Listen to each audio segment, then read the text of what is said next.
I rolled it into a ball. I pinched the center and I twisted.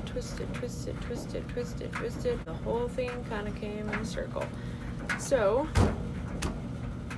once it's in a circle, I take my, this is not tulip, I stole really super good. Ooh, see, here, see it.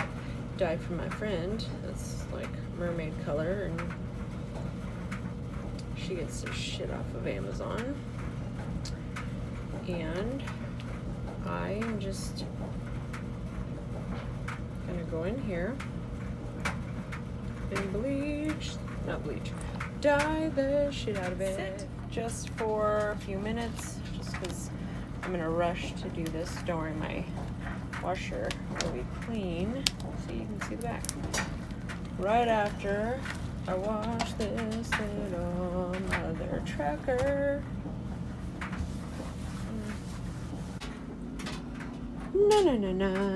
Now I will wash this mother trucker. Dun, dun, dun, dun, dun, dun, dun. I don't know what that was from, but I felt like it was needed. So we will see what it looks like. Looks disgusting.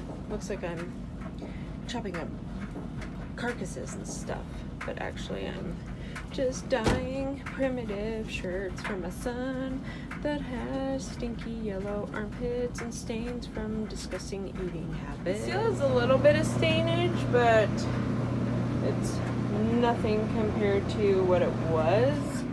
So it's still disgusting, but it's what you do when you have teenage